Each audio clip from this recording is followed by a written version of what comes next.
Crippling doubt and fear, unbroken heavy tears. Why won't you interfere when I call? Thoughts that are haunting me whisper what I should be. Blind me so I can see when I fall. In the waiting, I need your light. When I question, I know you're right. In your love, I am satisfied. I am yours. I am standing in your righteousness. Through your eyes, I see I am blessed. In your arms, I will find my rest. I am yours. Silence is all I hear, wishing you would draw near, hoping you'll make it clear when I call. Looking up to the sky, answer my question why. Will you be by my side when I fall? In the waiting, I need your light. When I question, I know you're right. In your love, I am satisfied. I am yours. I am standing in your righteousness. Through your eyes, I see I am blessed. In your arms, I will find my rest. I am yours. I am yours.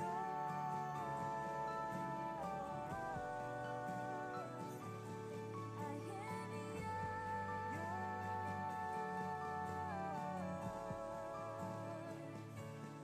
In the waiting, I need your light. When I question, I know you're right. In your love, I am satisfied. I am yours. I am standing in your righteousness. Through your eyes, I see I am blessed. In your arms, I will find my rest. I am yours.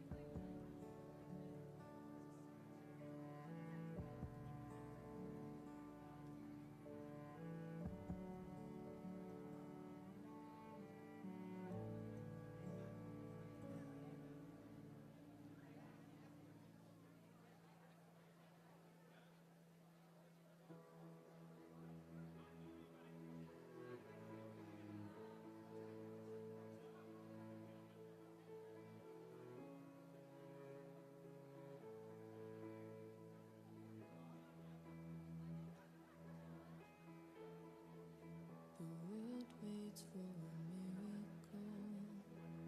The heart longs for a little bit of hope. Oh come, Emmanuel. A child prays for peace on earth, but she's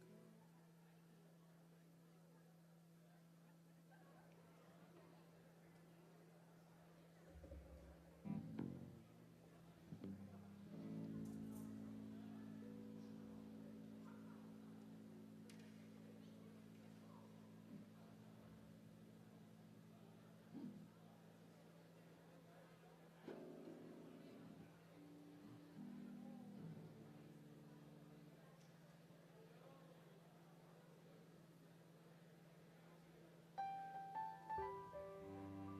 Good evening, everybody, and welcome to the second night of Student Week of Prayer. Please stand and worship with us as we sing our first song.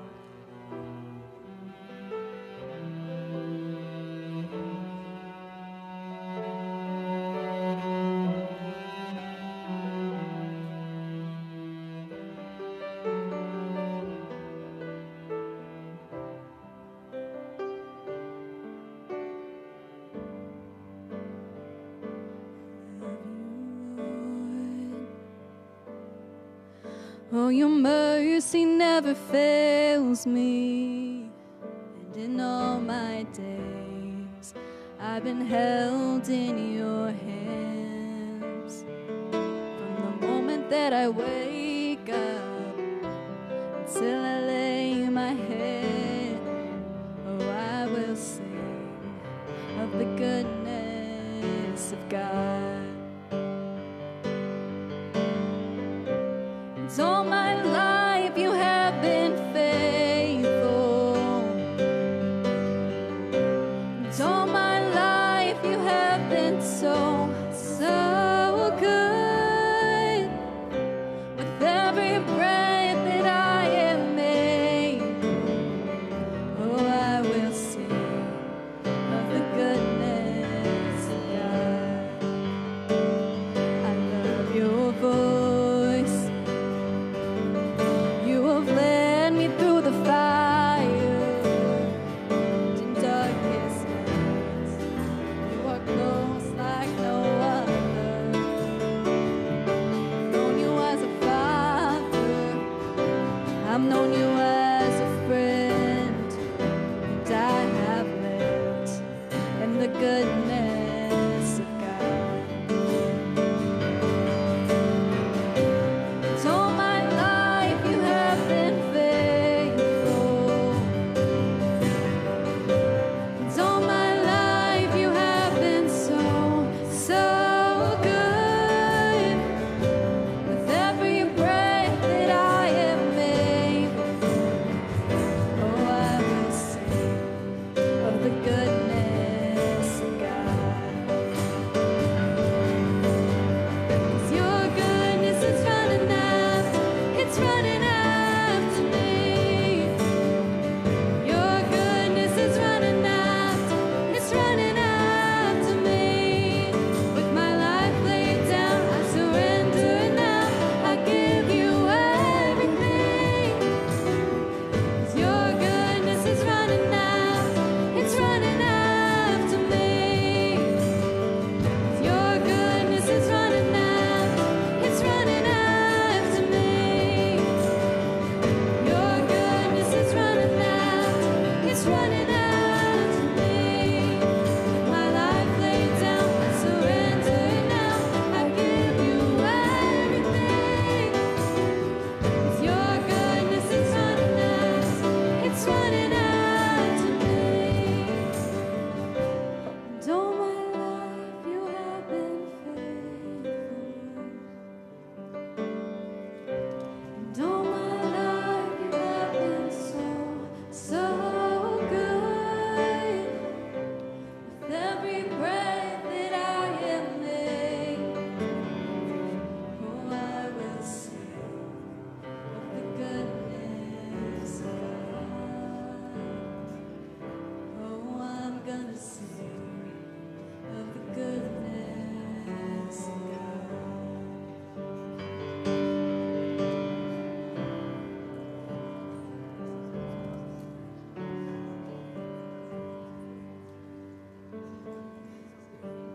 Thank you for worshiping with us. Please keep singing with us for our next song as we sing about God's love for us.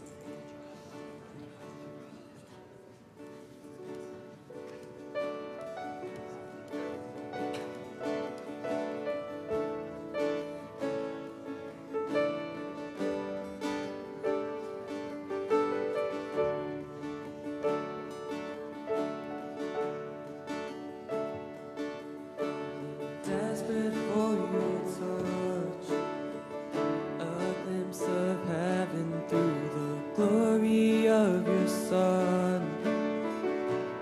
In a moment you can turn a life around, forever to be found in you.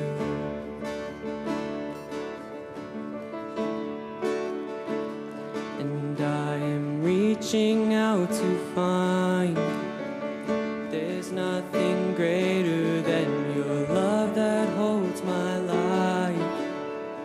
Your grace and mercy that has saved me by your blood and swept away my shame, oh Lord.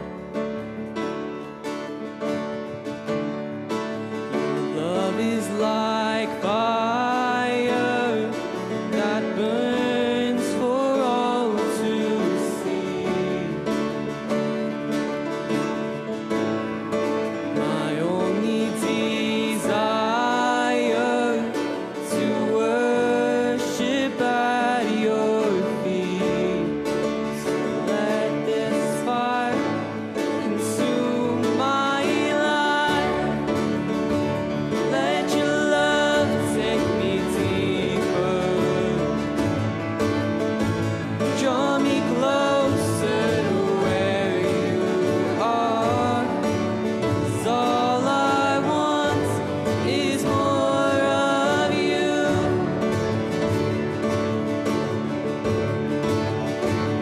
And I'm surrendered to your love, forever humbled by the message of the cross. I stand abandoned in your presence and embrace.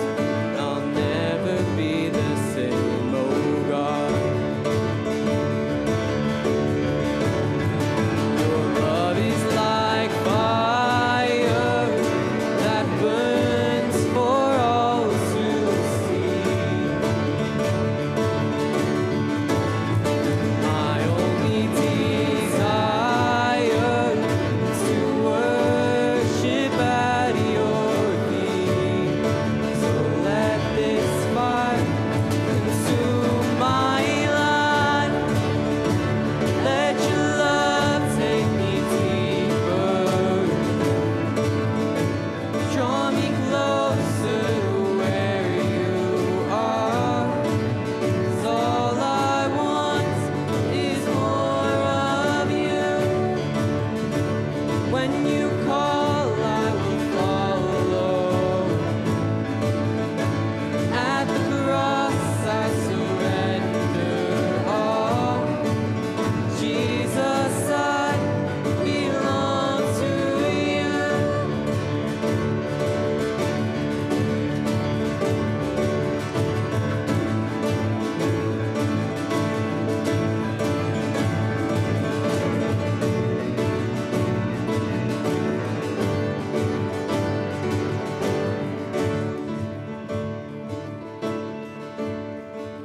Your love is like fire that burns for all to see. My only desire to worship at your feet. So let this fire consume my life.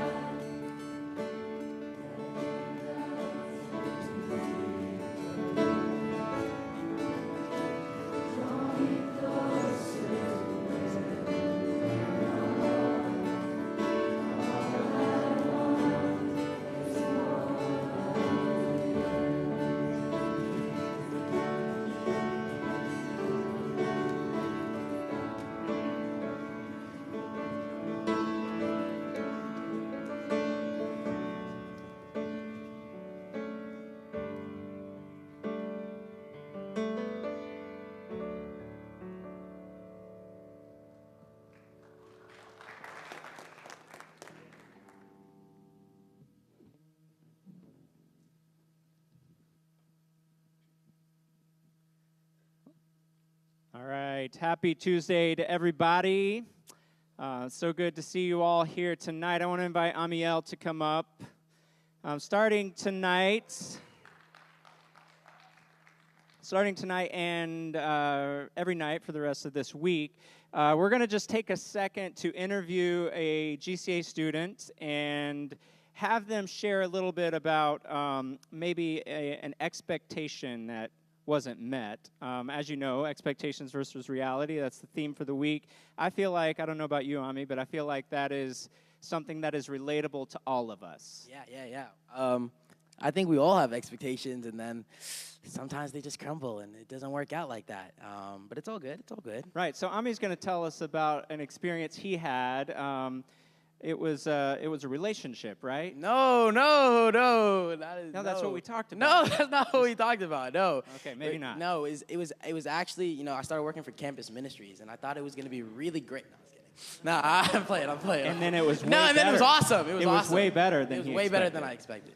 So anyway, so Ami, I'm sure in life you have had some expectations, some hopes and dreams, and then those were not met. It did not turn out how you had hoped. Could you share with us a little bit of maybe an experience you had? Yeah. So I want to talk about. I was thinking about this, and I had a really big expectation my 8th grade year.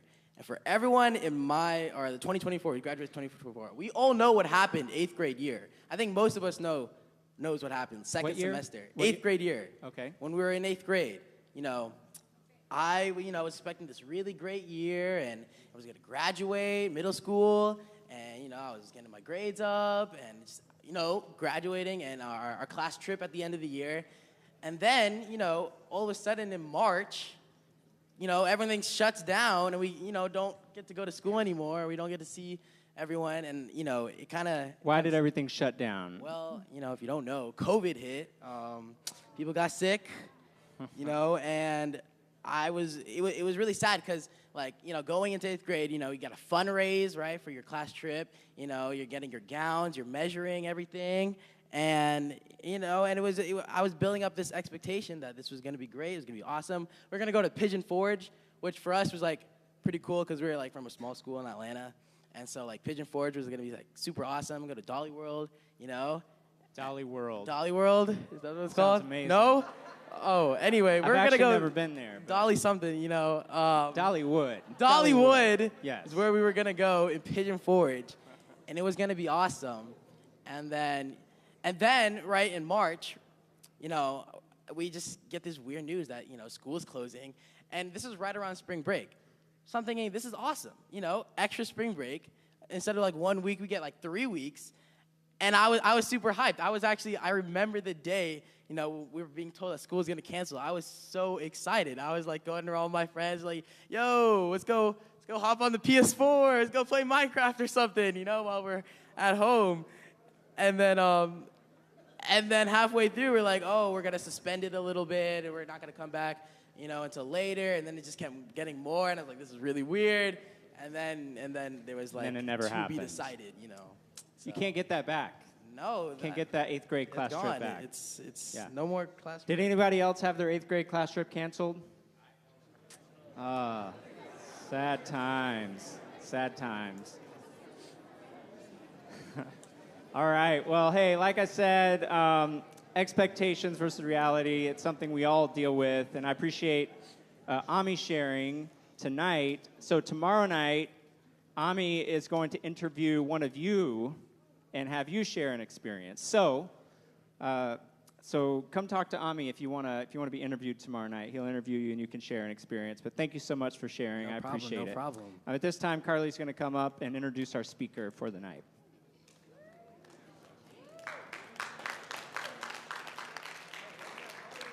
Hey! Okay, so I don't know about you guys, but I love Student Week of Prayer because it's so fun to have my friends come up and speak. It's just, I don't know, it's just cool. So last night, we heard Micah talk about God welcoming us into open arms. And I don't know about you guys, but that sounds pretty amazing to me. So you're probably wondering, Carly, are you speaking? No, I am not. Don't worry, guys. It's not that bad. So my beautiful cousin Riley is speaking tonight, and I am so, so proud of her. I remember when me and Ry were younger, much younger, and we would create these mini sermons to present to our family. Lord have mercy. That was a while ago. Anyway, I am super, super pumped and excited to introduce her.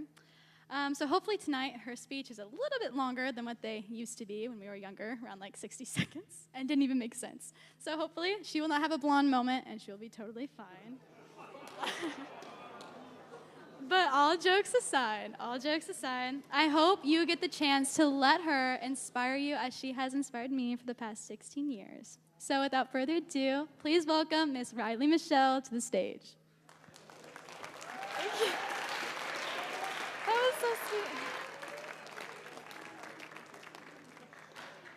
Yeah, I am prone to have blonde moments, but it's fine. Good evening, everyone. I am so excited to have this opportunity to speak for Week of Prayer. I never really thought I would be doing something like this because I am not one for public speaking, but here I am.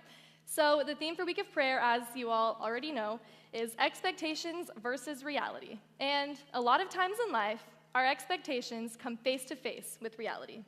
So, who here likes or watches football? Yeah, a lot of you. I am from a family that loves football. I grew up watching the NFL every Sunday, and in a lot of ways, our life revolves around it. It is a big part of our lives, especially the Kansas City Chiefs. We love the Chiefs, except my dad's a Dallas Cowboys fan, and and he had an expectation that failed because for the first part of our lives, he really tried to make my brother and I Cowboys fans with him. And for an amount of time, I went back and forth between the two teams. I was like, which one? Like, I don't know. But in the end, Dad did not succeed because when it came time for us to pick one team and stick with it, Connor and I both chose the Kansas City Chiefs, along with my mom and our entire extended family on that side. Even though we still like the Cowboys and support them, we are first and foremost die-hard Kansas City Chiefs fans. I'm sorry, Dad. Now, if you follow football at all, you'll know that one of our biggest rivals are the Denver Broncos. And you'll know that the Denver Broncos, they haven't done so well this year. And I know, I shouldn't be roasting on other teams. It's rude, it's annoying, but I'm a Chiefs fan, and it's the Broncos, so I can't really help it. So, let's talk about the Broncos. Let's ride. Let's ride. Broncos. Let's ride. Perfect. One more time. Broncos country. Let's ride. Broncos country. Let's ride. Broncos country. Let's ride. Broncos country. Let's ride. All right, so, it's not over. Okay. So for those of you who didn't understand that, that is a promo that the Broncos quarterback Russell Wilson shot that became a meme because it was so cringy, kind of like their season.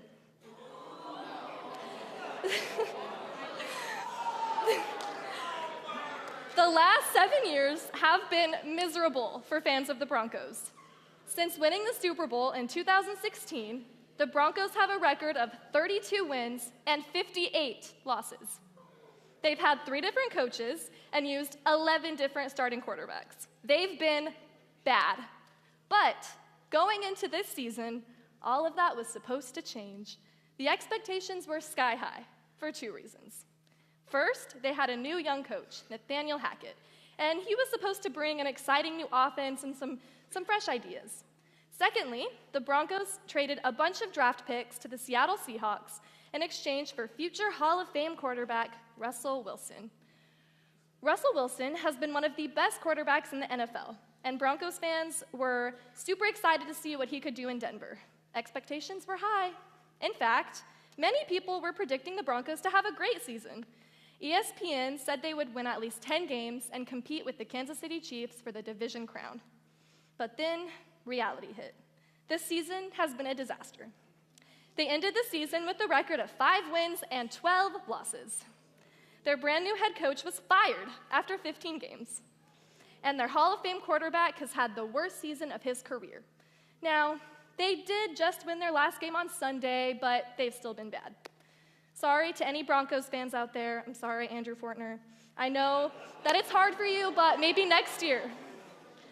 Sometimes there's a gap between expectations and reality. So if you know me, you know that I am, and always have been, the kind of person to look ahead at things. I've always had a problem with living in the moment because I'm always thinking of exciting things in the future. Like during the summer, I'll ask my parents, so what are we doing for Christmas this year? What are our plans? And they would just respond, Riley, that's 6 months away. We aren't even thinking that far. Live in the moment is what my dad has always and continues to tell me. I have just always looked ahead. So you can imagine that in middle school, before I started GCA, I was so pumped and just so excited to get to high school and experience all the fun things I saw my older brother experiencing. I had a lot of expectations about what I thought high school was going to be like. And I think that a lot of those expectations came from watching High School Musical over and over again all the time growing up. And those who knew me back then can tell you that High School was about the only thing I talked about for years. Literally, I talked about it all the time. What my dorm was going to look like, who my roommate would be, who my friends would be, who I would go to banquets with, what dresses I would wear. And my friends would always tell me, Riley, you're in 8th grade, enjoy middle school. High school is forever away. And I'm sure I probably annoyed them by talking about it all the time. But I was so excited. And when I finally arrived here in August 2019, it was amazing. It didn't take long, however, before I realized that this was not going to be like High School Musical, and we don't just break out into song and sing We're All in This Together after a basketball victory, but that's okay. It was not quite everything I thought it would be, but it was exciting and new. It was high school. I made the gymnastics team like I always wanted. I was meeting all these new people. Life was going pretty great. And then, as we've already talked about, March came and COVID hit, and all of the things I was loving about high school was just gone. My super high expectations came face to face with the reality of living life in a pandemic, sitting at home on Zoom, unable to socialize or see my friends. And this left me feeling terrible and a little discouraged because it was something that I had hoped for so long and looked forward to, and I finally got to that point, and then it went away. And I'm sure all of you can relate to this. You see, in life, we are met with all kinds of realities that completely clash with what our hopes and expectations are. When we sit there and hope for something to happen, and it happens a completely different way. Maybe it's a test that you felt like you did so great on, and you studied super hard for it, and then you failed. Or maybe it's a sports team that you had this big expectation to land a spot on, you went to tryouts, and then you didn't make it. Or maybe it's a boy or a girl you thought you were going to date, and it just didn't happen. Or if we look at even bigger things, maybe it's a job or a future career you hope to pursue, and that fell apart. Often we are faced with disappointments of our expectations not happening. And this can often make us feel discouraged and frustrated. And maybe we even feel like God isn't there because he's not matching the expectations, the things we hope for, with what really happens. However, the important thing is this. It is understanding that in between our expectations and realities, God meets us in the middle. Do you remember the story of the children of Israel? They moved to Egypt to escape a famine, then ended up living in slavery for 400 years. They prayed for salvation, they hoped for rescue, but God was silent. For 400 years, God was silent. Then Moses shows up, and he and God convinced Pharaoh to let them go. So they packed up their life and headed to the promised land. Their expectations were sky high. They were going to the land flowing with milk and honey. It was going to be amazing. Then reality hit, and it wasn't amazing. They faced the Red Sea with Pharaoh's army chasing them down. They faced hunger, they faced thirst. They got discouraged and sick. They doubted they would ever see the promised land. They wandered for 40 years. It got worse and worse to the point that life was slapping them so hard in the face that they said, in Exodus 16:3, "If only we had died by the Lord's hand in Egypt. There we sat around pots of meat and ate all the food we wanted. But you have brought us out into this desert to starve this entire assembly to death." It got so bad they wanted to go back into slavery. There was a gap between their expectations and their reality.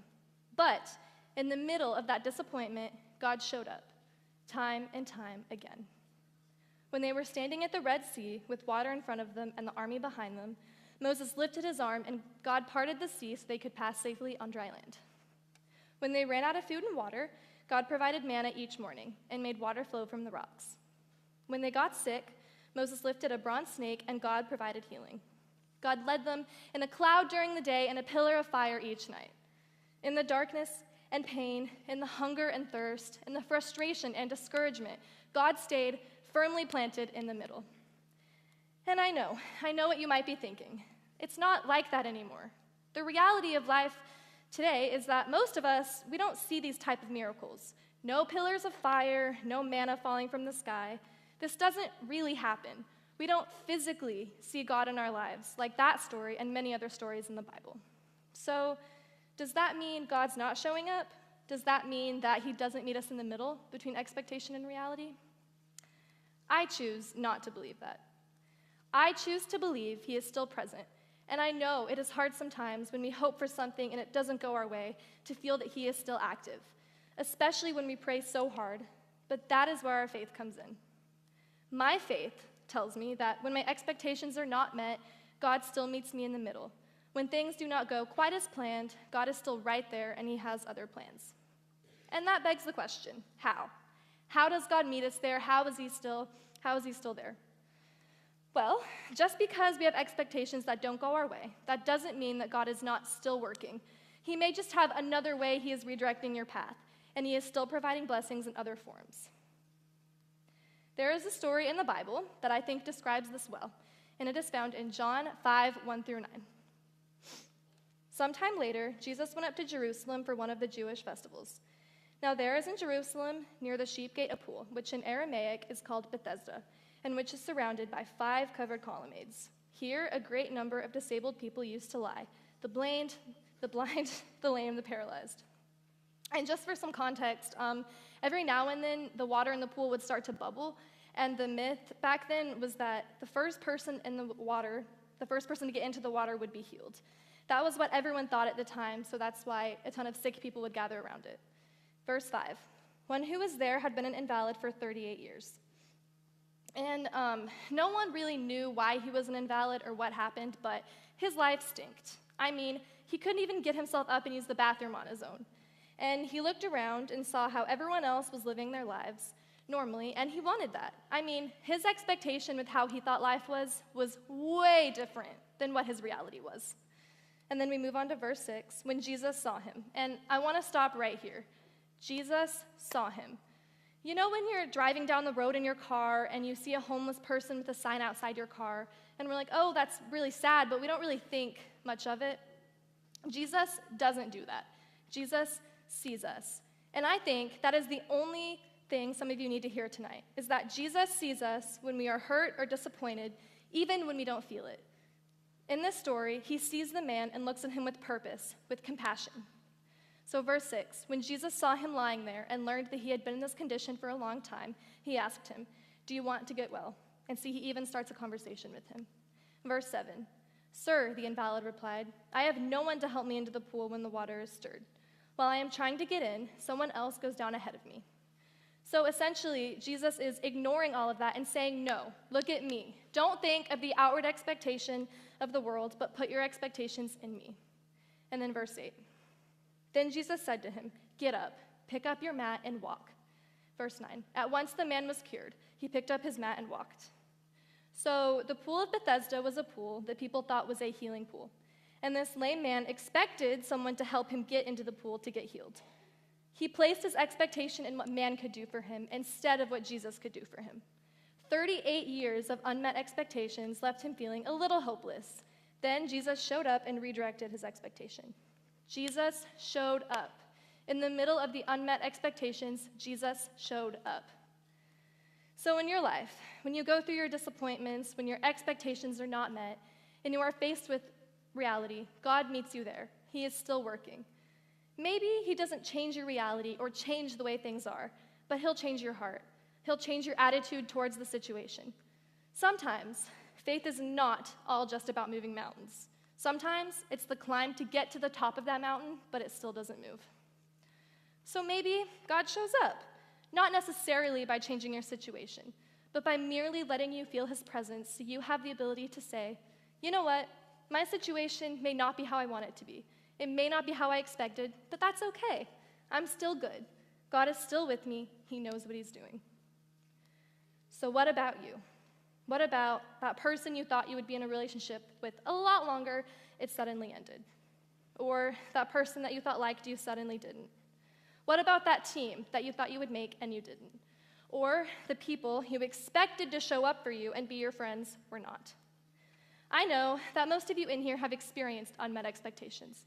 Some of those expectations are minor, like your NFL team didn't win the Super Bowl or wasn't as good as you hoped. Maybe your phone battery goes dead in the middle of a phone call with your boyfriend or girlfriend, or you didn't get what you wanted for Christmas. But some of us have experienced bigger things. Life hasn't really dealt you a fair hand. Your parents' marriage might not add up to your expectations.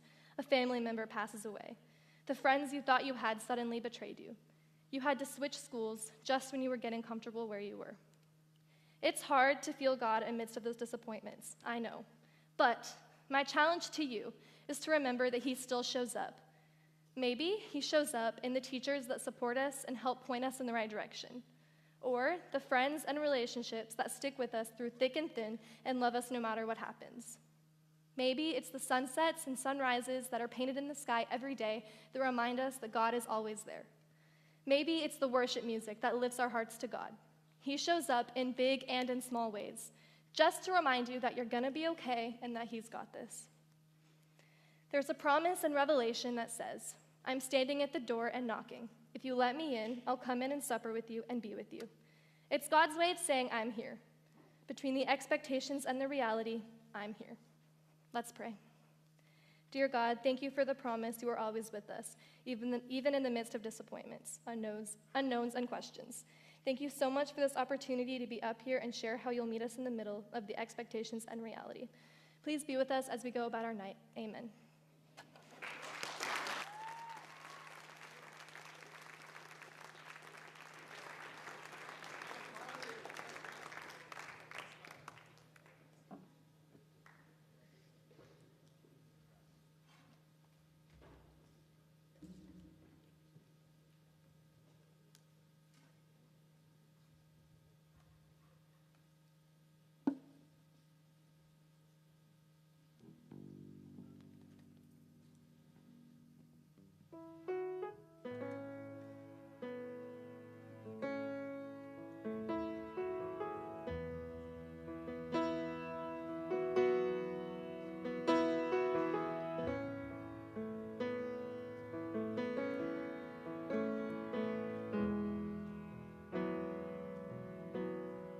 Old things have passed away. Your love has stayed the same. Your constant grace remains the cornerstone. Things that we thought were dead are breathing in life again. You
All right, everybody, thank you for coming out tonight and supporting Riley as she spoke for our Student Week of Prayer. Please be sure to come tomorrow and support Christina Sargent as she speaks tomorrow. You are dismissed.